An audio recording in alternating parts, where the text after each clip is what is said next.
Hey guys, it's Matt, and I want to start this video with a little scenario for you. Let's say you're sitting in your living room and you are there with a trusted friend, and you are sharing details about your life. Is this a place where you would be likely to share something transparent? More than likely, for many of us, we'd be willing to do that. Now, let's say you add a second friend, and this is someone who you also know and trust. You're probably still in that space of feeling open and being able to make yourself be vulnerable on some level. Let's say you go to 3. Let's say you go to 5. Let's say you go to 10. 10 trusted friends sitting in your living room. Would you be willing to share intimate details of your life or be confessional about your sin? Let's take you and those 10 friends and let's put you in the middle of Starbucks. Would you be willing to have the same conversation in Starbucks that you're willing to have in your living room, on the couch, and in chairs? See, what we're looking at is there are numbers that are changing and there are locations that change. And both of those two things have an impact on the types of environment that we create and the ability that we have to be able to share on an intimate, transparent level. Because obviously the more people who are involved hearing what it is you're saying, the less likely you're going to be to share intimate details or transformational or confessional details of your life. And the space that you occupy also can dictate how comfortable or uncomfortable you are to share those things. If you are in a doctor's office, back in the room with your doctor, you're going to share all kinds of things about your life that are incredibly sensitive because it's you and a trusted professional in a private space, one-on-one. Nurse walks in, same thing pretty much. It's a nurse. This is what they deal with. You're going to share these things. They're trusted professional. They have HIPAA laws and regulations. They can't go just share this with anybody, so it's safe. This has a big impact on church and the form of church that we adopt, and the things that we can expect out of various spaces and the amount of people who occupy those spaces. If you look at a living room versus an auditorium, there are some pretty stark differences. A living room is an environment that we all experience pretty much on a daily basis, okay? And it's a place that is warm. It is a place that is designed for connection. You have couches or chairs somewhat in a U or a circle. You're facing each other. You can see each other. I have never once in my entire life walked into a living room that had like stadium seating. I've seen movie rooms in homes, very expensive, nice homes that have like kind of stadium seating where you're going to watch the movie up as if it's elevated up on a stage, where you might look at the back of someone's head, but that's not a living room. Have you ever seen a living room where the design was stare at the back of a head? It's a space that is lit to be warm, to be inviting. We're all on the same level. There are tables for coasters because you're welcome to bring drinks and make yourself at home and relax and be comfortable. It's familiar and it's hospitable.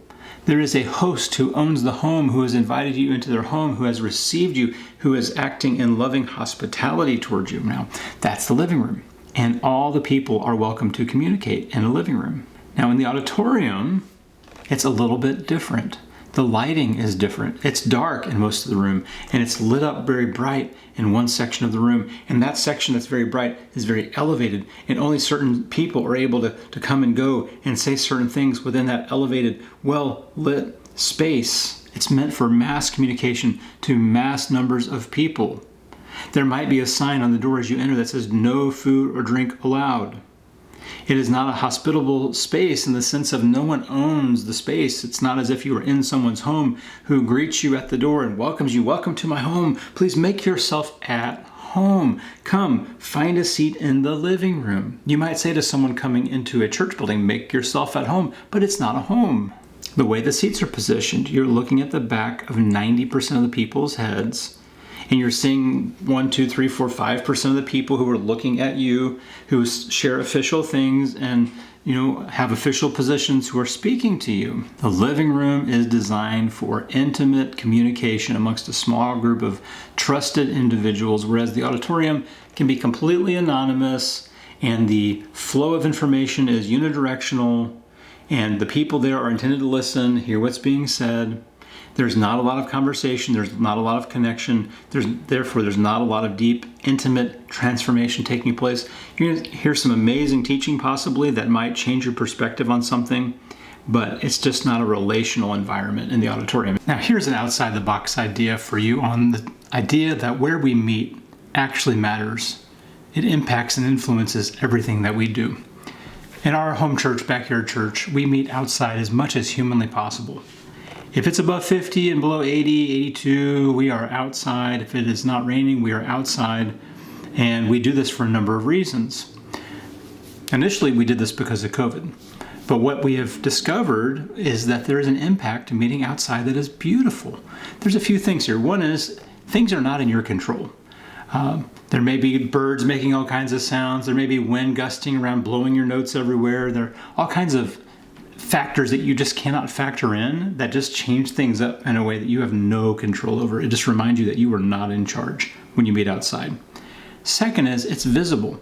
It's not just all these cars pulling in a church parking lot, cloistering yourself away, out of the view of the neighbors. People know that you meet. People can see and they can hear.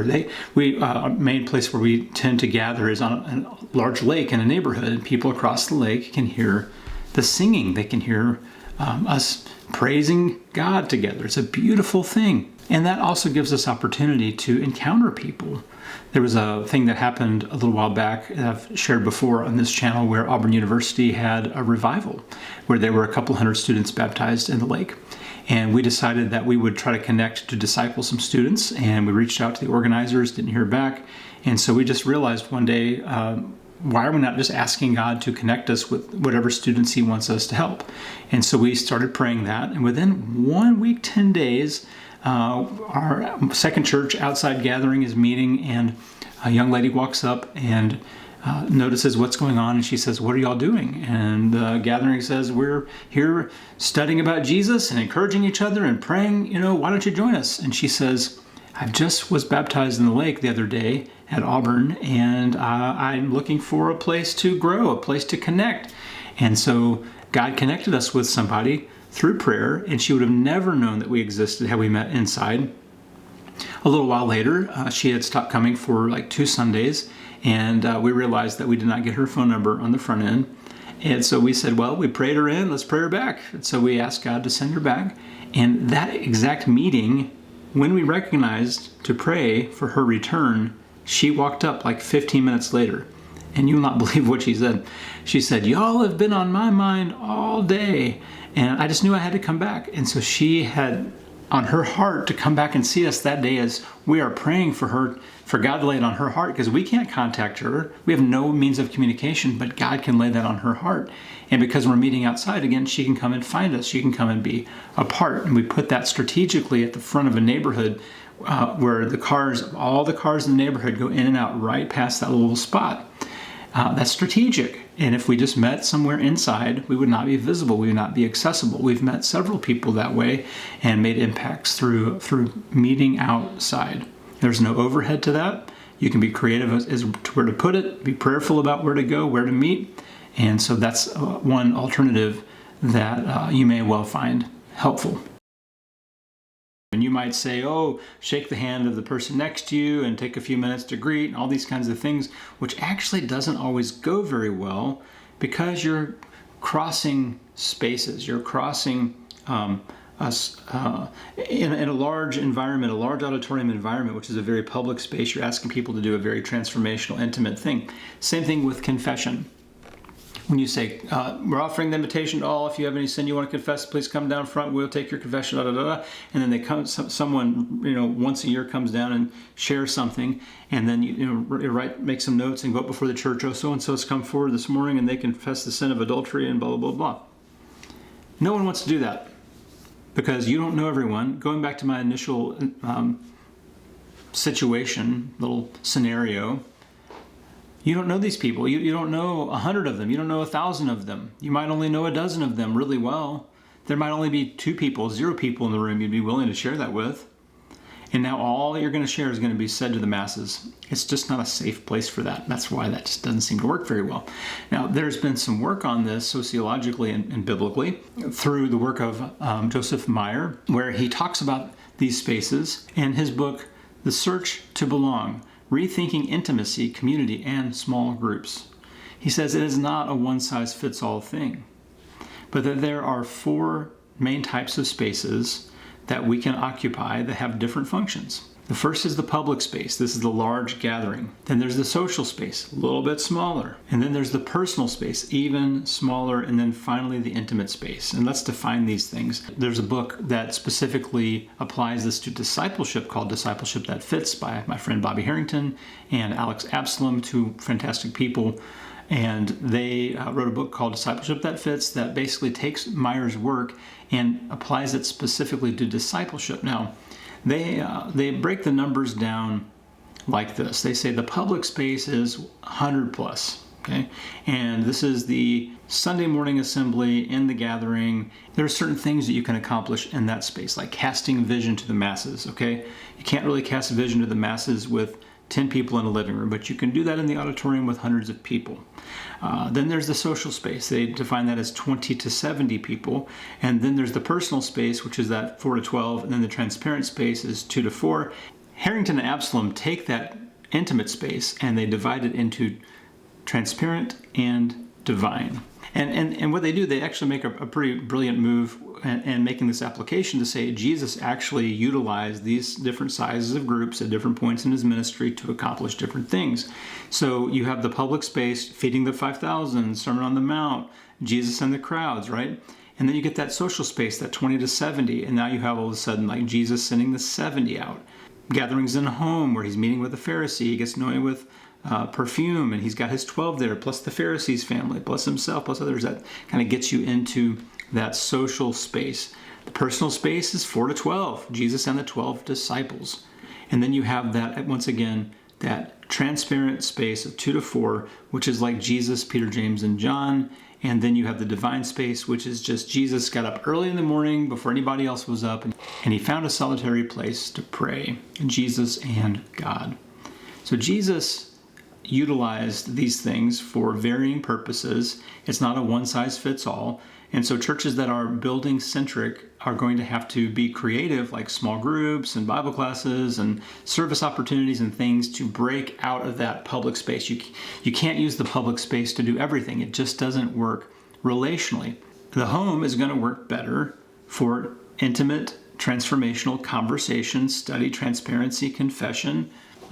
Something I kind of hesitate to say, but I think it's true, is that the size and nature of the space also is correlated with the amount of control that we need to exert in order to allow that space to function as we believe it should be functioning. So if you have an auditorium with 100 plus, 500 plus, 1,000 plus, 3,000 plus, whatever, the higher the number of people in the room you go, the more tempting it is to try to orchestrate, plan, program, and control every last detail of what is going on, because there's a lot on the line of the people who are in the room spectating this thing who are going to complain if it doesn't go well or not come back, blah, blah, blah.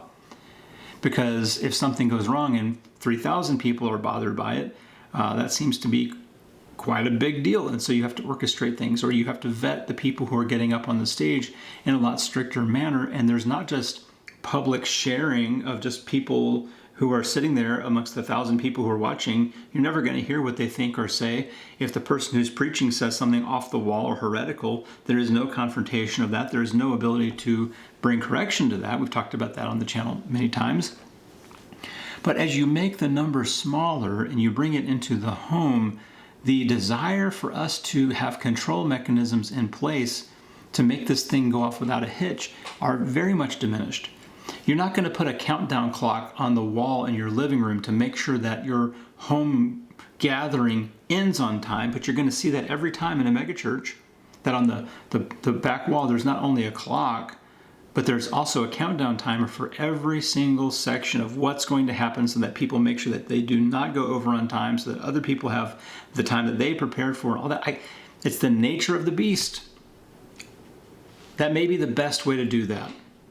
because you're trying to accomplish a certain thing. You're trying to get through the program in a way that everybody gets to share what they have so hard prepared for, because there's so much on the line in this massive thing, right? So the big show must be adequately prepared for, orchestrated, and executed. But in the home church, you're wanting the Holy Spirit to be in the lead. Yes, there's some planning. Yes, there's intentionality, but at the end of the day, there are going to be things that crop up as you are talking, teaching, discussing, that people share and say and ask, that is just so Holy Spirit led that you can't programize that and you can't plan that, and there's nothing for you to orchestrate other than to show up and to have people share and to pray together and to get into the Word together and all the things, with the acknowledgement that God might take this in a whole direction that I have no idea is coming. We see it all the time in home church.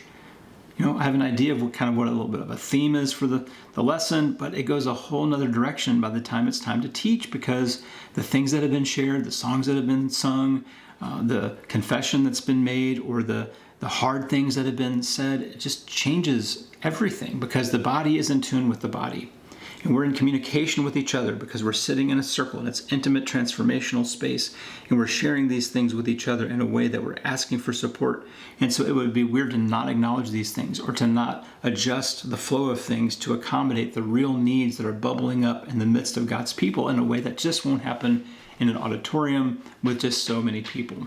I am personally at a point where I want to invest my time and energy in the highest transformational spaces possible. This is why we're doing home church, because we see the impact. Our children experience the impact of being a part of a vibrant, connected community of faith, where they are not siloed off into isolation from the very people who they most need this connection with and this community with. They're not going to jump ship at 18 so much because they're already part of the body.